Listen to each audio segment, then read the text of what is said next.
That evening, the sky over the Mediterranean was dark. The stars glittered apologetically, but the bright orb of the moon was nowhere to be found. In the darkness of a new moon, lovers cannot see each other's faces, and all things are hidden, never to be revealed. Truth and falsehood are equally mysterious, abandoned to the dark. This deadly fight is almost at an end.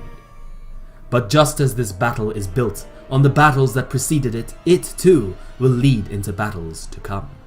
The world is ever changing, and in time a need will arise for further fighting. Today's victor will be defeated tomorrow. Who once was superior is soon left behind, all lost to the churn of history. What those people thought, resolved, or sacrificed, nobody knows. These things are simply added to the pile of eternal mysteries. Like the mask buried in the ruins of a civilization lost and forgotten, perhaps a day will come when the meaning of it all will be questioned. Until that time, these secrets lay quietly waiting. Stand name all along the Watchtower. Owner Canola Murolo, 32. Destruction C. Duration A. Speed B. Control A. Range A. Potential E. Power. This stand possesses a pack of cards. If built into a tower, the cards sprout arms and legs and will perform a play to tell the owner what he wants to know. Claims that this is fortune-telling are lies. In fact, each of the 53 cards is an independent operative functioning as a long-range assassination stand, and the cards are simply briefing Murolo on the information they've gathered. He has kept this a secret from his allies, and the boss has him assassinate traitors from the shadows. Chapter 12. New Moon. When Massimo Volpe was born, his family's fortunes had long since collapsed. The majority of his extended family had sold their titles to bourgeois merchants for a hefty sum, leaving him with innumerable aunts and uncles of no actual blood relation. He grew up watching his father making a show of deference to these relatives in public while contemptuously dismissing them as new money in private. His elder brother should have inherited everything but abruptly left to become a chef, leaving Massimo the next in line. Antonio was a great chef, but their father, trapped by antiquated ideals of class, could not bear to see a nobleman engaged in a base trade. When Antonio could not be dissuaded, he was disowned. "I am sorry, Massimo," Antonio said, looking very sad. He had come to say his goodbyes. "I've dumped all this on your shoulders. Forgive father. He just can't accept that times have changed. And this won't be easy for you, but do what you can." Massimo looked at him without emotion. "And what are you going to do?" "I'm going to train. For a while, at least. There's no future for a former aristocrat in Italy. The chefs here would never truly accept me. I'll have to travel the world. Someday I'll find a country where I can start a little place of my own, cook food I can be proud of.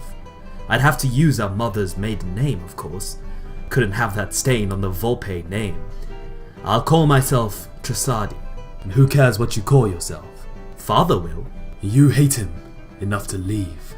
Why bother worrying what he'll think?" "This matters to you too, you know," Antonio said, looking concerned. "You will bear the Volpe name and the burdens that come with it. Things will run their course one way or the other. And I say whatever happens, happens," Massimo said, a thin smile crossing his lips. "But nothing will. You know that." "Massimo, don't you—" His brother looked disturbed. Massimo unsettled him. "Don't you have a dream of your own?" "A dream," he sneered back. "Like being happy. Is your cooking going to make everybody happy, Tonio?" He had never once called his brother by that nickname. It rattled Antonio, but in the end he shook it off.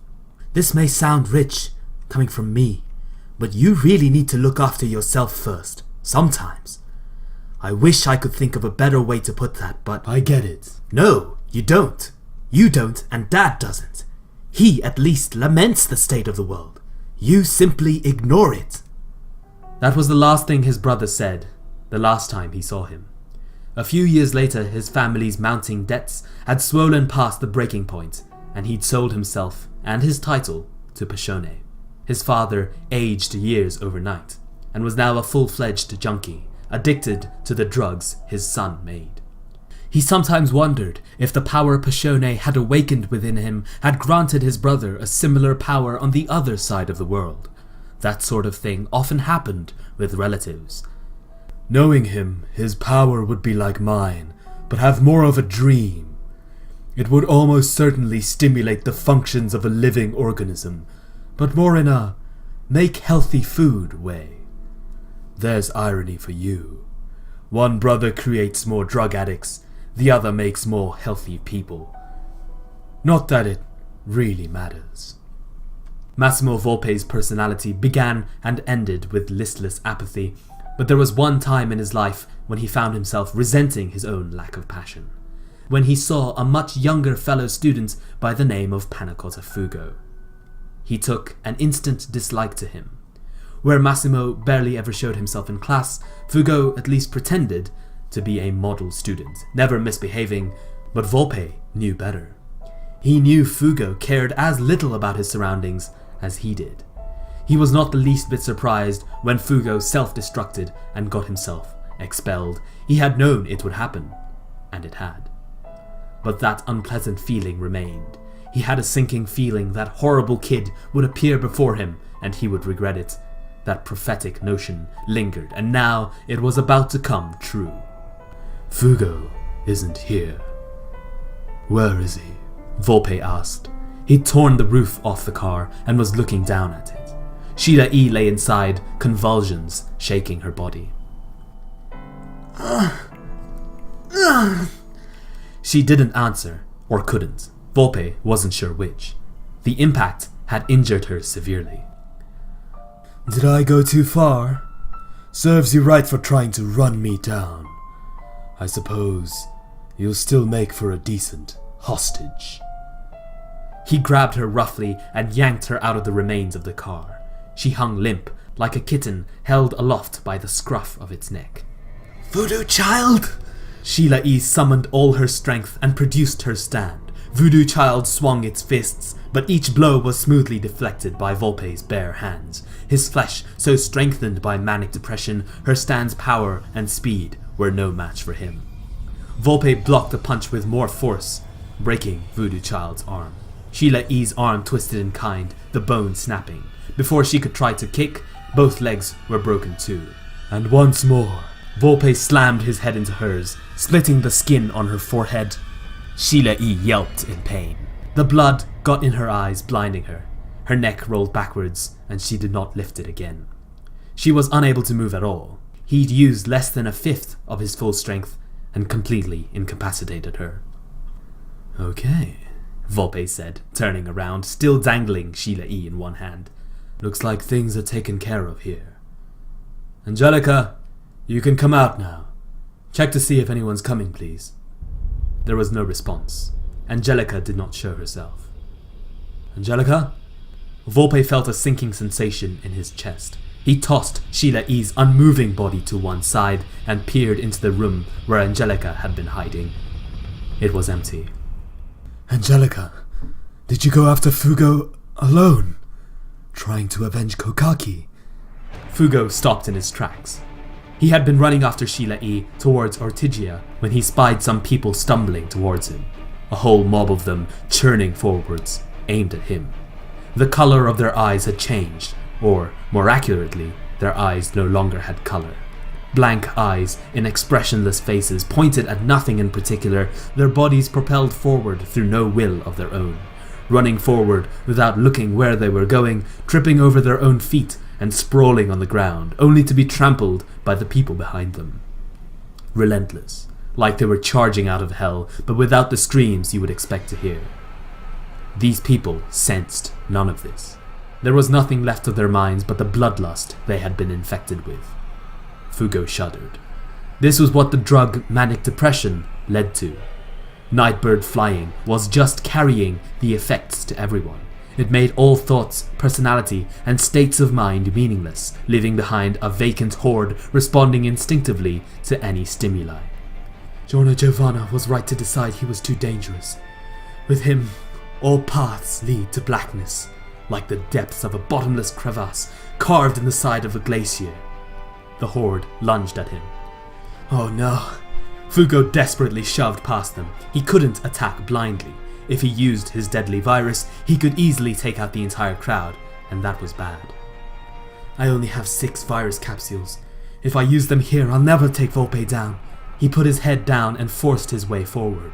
He couldn't afford to retreat. The moment he turned his back, the horde would be on him like zombies. He had to get through them. Their nails cut into him. One bald, middle-aged man scraped his cheek. Fugo kicked him aside, then felt something dripping on his thigh. Blood. Not from the man he'd kicked, either. It was his own blood. The cut on his cheek was deeper than he'd thought. But it doesn't hurt. That meant Nightbird Flying was starting to take control. The stand's power was growing, which meant she must be close by. As the thought crossed him, someone hit him from the side. They didn't try to grab him, just hit and pulled away. Fugo turned his head to look and found the world slipping sideways. He'd lost his balance, his legs crumpling out from under him. His side was aching. He looked down. A knife was jammed deep into his side. He tried to stand, but the knife had cut through muscle and tendon, and he couldn't move. The little shadow that had stabbed him was getting away. Purple Haze! Fugo yelled, forcing his stand into the open. He couldn't let her get away. If he didn't finish her here and now, she would only create more victims, killing off not just Ortigia, but all of Sicily. Now that he'd stopped, the horde began piling up, grabbed hold of him, scratching him, biting him. He let them. He kept still, the horde all focused on him, trying to reach him, but the girl who'd stabbed him was moving the other way, certain she'd won, making her easy to track. Purple Haze's snarl ripped through the night. Fugo couldn't see, couldn't tell if his attack had hit home. All he could do was lie there under the pile of mindless people, waiting. At last, he felt a horrible pain tearing at his side. It hit him so hard, he couldn't help but scream. But this pain, the sensation of having his insides torn open, like boiling lead being poured into his belly, it meant only one thing. The drug was wearing off. The influence of the enemy's stand had vanished. The crowd around him fell to the ground, one after another. Freed from the spell, they fell into unconsciousness. He couldn't be sure they would ever be sane again. With the knife still deep in his side, Fugo staggered to his feet. He couldn't risk pulling it out. If he did, blood would gush out and he'd bleed to death. He had to move forward. He had to find Massimo Volpe and finish this. Angelica! Volpe cried out. Around him, the mob was collapsing. Something must have happened to her. He turned towards the bridge to the Sicilian mainland. The streetlights on the bridge were flickering on and off, the power grid damaged in the chaos. One light flicked on just long enough to provide a glimpse of a pale figure, a shadow barely distinguishable from the darkness. Only Angelica Atanasio was that pale. "I'm right here, Massimo," she whispered. He saw her take a step towards him, then stagger against the streetlight. She stared at him, wide-eyed. "Angelica, you're safe." Thank. He took a step towards her. "There," she said, pointing at him. "You look so much better like that. When you smile like that. You're really cute. Very, very cute." She smiled at him, and then fell to the ground like her strings had been cut. Her body destroyed by Purple Haze's killer virus, the life poured out of her like a balloon popped with a needle. Sheila E gulped. She thought she was listening to the sound of an explosion, a gas leak underground igniting. But no, this sound came from a human throat. It was the sound of Volpe's scream. He roared like a fire that scorched the air around him. He howled like a blizzard, freezing everything in sight. like the trumpets heralding the arrival of judges descending from heaven on doomsday, the sound echoed from all directions.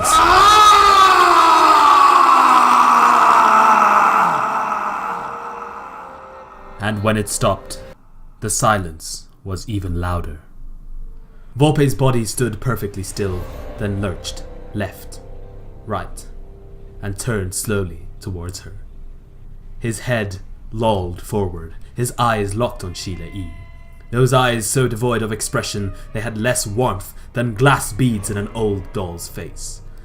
These were eyes without mercy, without anything left in his heart. She blinked, and Volpe was looming over her, his toes digging into her midriff. He'd kicked her, but to Sheila E, it was more of a launch. She spun through the air, then fell, and he was waiting below. With one arm, he snatched Sheila E out of the air just before she hit the ground. Then he swung her around and threw her into the ground. They were in a clearing, an empty area fenced off from the roads above it with a cluster of palm trees to one side. This was the oldest place on Ortygia, the ruins of an old stone temple. Once, people had believed the ruins were dedicated to Artemis, but more recent theories held it was a shrine to the sun god, the Temple of Apollo. Everyone knew it by that name. Sheila E desperately tried to force her body to move, to get up. A foot stamped down on her. Call him, a cold voice hissed. Call Fugo. Call him here. Scream and beg him to come save you. Sheila E continued to struggle from under Volpe's foot. Volpe leaned forward, pushing more of his weight onto her. Don't try and fight me. Manic Depression can control you completely. You no longer have free will. Volpe's fingertips pierced her throat. They'd cut her, but she did not bleed. Instead, her injuries around his fingers began to heal. He twisted his fingers slowly, and she found herself calling out wordlessly, the sound shockingly loud. It carried like an opera singer. He turned his fingers like he was turning the volume knob, and her voice grew louder, like she was a machine he controlled. She was screaming so loud it tore her voice box, and blood sprayed out of her mouth. But those injuries also healed themselves, and she screamed even louder. She could feel her heart beating faster, her body couldn't handle the strain. Blood was gathering in her throat and lungs, and she could no longer feel the pain from her broken limbs. The lack of blood left bright spots before her eyes, flitting about the sky like fireflies. I'm gonna pass out. Goodbye, Clara. I know you're watching me from heaven, but I'm headed straight to hell. I won't see you again. Before she could think any more, the scream ended. Volpe's hand was gone. He was no longer looking at Sheila E. He'd lost all interest in her. His eyes were focused elsewhere, focusing all his hatred. A figure stood at the entrance to the Temple of Apollo. The figure's legs were shaking. There was a knife sticking out of his side, and he could barely stand. He must have forced himself to come here despite his injury. Volpe, it's me you're after, Panna Fugo said, calmly, as if speaking to a classmate he hadn't seen for years. Sheila E was looking at him, surprised. Next to her, Volpe stood up, and he lunged towards him, lusting for revenge. Fugo saw all this. His eyes took it all in, but Fugo's mind was on something else entirely. I get it now. It all suddenly made sense. The thing that had been bothering him all this time was suddenly crystal clear. This is why. Right, Narancia? He had never understood why Narancia had said what he said, done what he'd done. Why had he betrayed Passione for a girl he didn't even like, barely even knew? What had led him to claim with such certainty that she was him, that her wounds were his? Fugo had never understood. But I do now. He looked at the enemy lunging towards him, and at Sheila E where she lay. He stood on legs that should never have supported him, saw with eyes that couldn't focus. I can't do this, she said. And I've said the same myself before. He knew what that felt like. impatience and frustration and an empty sadness gnawing away at his body. I know that feeling. I know how she's like me. A faint smile played across his lips. It had a touch of self-deprecation to it. All that time he'd spent contemptuous of Narancha's intelligence while certain of his own. And here it took him 6 full months to understand what Narancha had grasped in moments. Sheila E is me. Her anger is my anger. The enemy was closing in, almost on him. Fugo's stand had a range of 5 meters. The moment the enemy entered that, one of them would die. Fugo stood still and let Volpe come to him. Sheila E couldn't believe it. She'd been so sure she'd sacrificed herself to save him. So why was he here? Did he think he could win? One touch from that virus and Volpe was dead. But if that same virus was released too close to its user, Fugo would kill himself too. He had to infect Volpe while he was still far enough away that it wouldn't affect him. If he failed to land the blow in that narrow little range, Volpe's super speed would demolish him. Even if he'd resolved to take Volpe down with him, if Volpe dodged, he was done for. The virus would destroy him while Volpe stood at a safe distance, laughing and watching as he died like a dog. 7 meters, 6, and then Volpe was in range.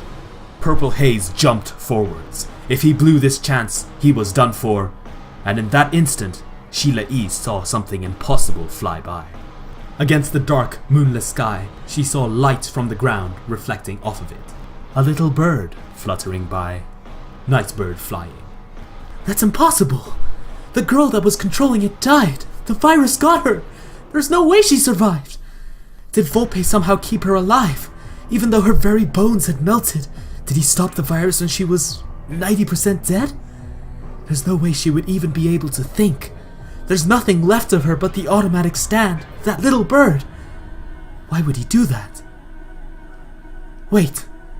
Oh no. That bird isn't operating at full power, but with this distance so critical, the slightest error in judgment, and Fugo dies. Then, Fugo and Volpe were on each other. Purple haze leapt forward and took a swing at the enemy, or should have, but he jumped in the wrong direction. His fist hit only empty air. Nightbird flying had done enough. Volpe closed the 5 meters between him and Fugo and was right on top of him, crossing the final line. Sheila E was certain Fugo was done for, until she noticed something else. Something strange, something that made even less sense than Nightbird flying. The capsules filled with the killer virus that should have been attached to Purple Haze's knuckles were gone. It's all over, Fugo! Volpe snarled, certain he'd done it. He was inches away. All he had to do was swing his hand and he'd cut Fugo in half. He was so close he could see his reflection in Fugo's eyes. Could see Fugo looking right at him. Volpe blinked. He'd never seen anyone look like that.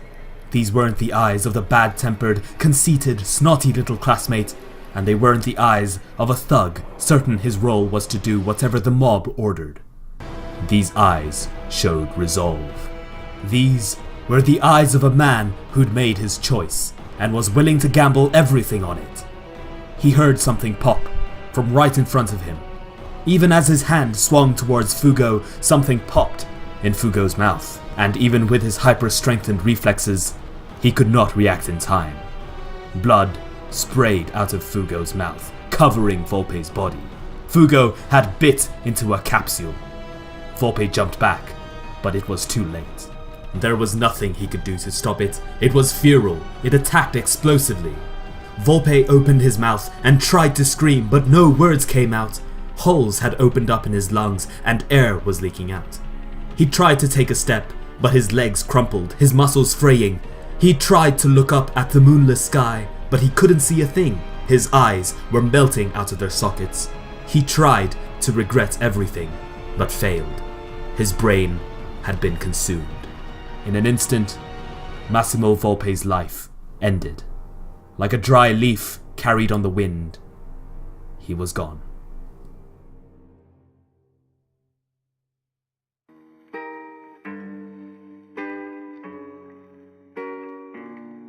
Hey! Hello everybody and welcome to the end of another chapter. This video should be coming out on the 26th according to my schedule, which hopefully I've kept to, which does mean that Christmas was just yesterday for you guys, so I hope you all had a great Christmas. Which is weird to say for me because I'm still a ways back from Christmas. But anyway, I hope you all enjoyed that chapter. We've got quite a bit to talk about because this is where all the real action is happening. You know, if this was the anime, then this would be where all the animation budget would be going to. And hopefully we do get an anime adaptation of Purple Haze feedback. Fingers crossed. It starts out with a very interesting moment, and that is Massimo Volpe talking to his older brother, who is revealed to be Tonio Trussardi from part 4. The Italian chef who comes to Morio is actually Massimo Volpe's brother. According to Purple Haze feedback, that is the case. I don't know if Araki has actually said if this entire book is canon or not, but if it is, then this is one of the details that I am very much behind, because it's such an interesting moment of backstory basically for Tonio, coming completely out of left field. You know, Massimo didn't really need a brother in any real sense, but he gets one nonetheless, and it turns out to be Tonio, who is very responsible and is very upfront about his obligations, or rather he immediately recognizes the burden that is going to be placed on Massimo Volpe after Tonio leaves. Massimo Volpe, it turns out, is a character that really cannot bring himself to care about a lot of things, and yet when he finally finds things that he cares about, like Angelica, well, as we see in this chapter, he loses her. And, you know, he screams in despair, which I hope I did justice, but I probably didn't. And so we get a couple of interesting things as well, like that contrast between Massimo's stand, Manic Depression, and Tonio's stand, Pearl Jam, and how they both change the physicality of the people they're affecting. Except Tonio's is very positive in that it heals people, whereas Massimo Volpe's stand is very much destructive. So an interesting use of that trope there, where one brother is, you know, good and one brother is bad. I don't know if there's a specific trope for that. I'll have to forage through TV tropes to see if there's anything like that, but if I do, I'll certainly put it on the video. It kind of mimics DiU and Jonathan's relationship, one being very much good-hearted and driven by helping others, whereas the other kicks dogs and does all these terrible things. So yeah, that's how the chapter started, and I think it does a lot to characterize Volpe as not inherently evil, as, you know, the early JoJo villains are at any rate, but instead just someone who never found their way in life and was just very cynical, and ultimately fell to drugs because they just couldn't care about anything in life. So it's kind of tragic in that sense. And of course, when he finally finds something that he cares about, Angelica, as I said in this chapter, it's absolutely heartbreaking for him. So both Angelica and Volpe die in this chapter. As I said previously, very much an action-oriented chapter. So obviously, you know, this is where people start dying. This is where Sheila E almost dies from, you know, Volpe throwing her around like a puppet, basically. But Angelica and Volpe, both of them die to Fugo's Purple Haze. Both of them die to that virus. And once again, we see no drawings of the virus, which is a real shame, because the way the author writes it in Purple Haze feedback is it's absolutely terrifying to think of someone decaying down to absolute nothingness in a matter of seconds, but yet again these deaths remain unillustrated. For Angelica's death itself, I don't really have much to say, except for the fact that Nightbird Flying actually returns after her death. Sheila E kind of assumes that Volpe is keeping her alive using his stand, which is really odd when you think about it. If he can stop the virus from killing someone, even after they're 90% dead, as Sheila E says, then why couldn't he just cure himself of the virus? But what I think is actually happening is, despite Angelica's death, Nightbird Flying is continuing to operate, kind of like Notorious B.I.G. in part 5. That's just a theory though, there's nothing that's actually saying, yep, this is exactly what's happening with Nightbird Flying, but I think that would best explain what's going on. But more than that, I just don't think it really fits into the fight all that well. Volpe brings Nightbird Flying into the fight so that he can distract Fugo, so that Fugo will be confused, which ultimately works out for him, but it's never really made explicit in the text, and so I didn't know whether I should make it explicit myself, and ultimately I did. I actually added a little line that basically says, Nightbird Flying had done its job, and I thought that was just a nice way to resolve that little plot point. Otherwise it was going absolutely nowhere. Nightbird Flying's presence gets mentioned by Sheila E, and it's never brought up in the fight, it's never brought up after the fight, so I thought it just needed that little bit of resolution, so I did add that. Speaking of adding stuff, I actually also removed a lot of stuff that I thought was really bad writing. I'll give you one line, okay? There's one specific line that I thought was absolutely ridiculous. I laughed out loud while recording it first time, and ultimately I deleted it. But I'll read it out to you guys because I think it's a very funny line that deserves mention at least. It's when, Sheila E's getting bullied by Volpe, so to speak. And at one point, Volpe kicks her. And to Sheila E, I say it was more of a launch, which is followed by the line, he kicked her body into the air like his legs had jet engines attached.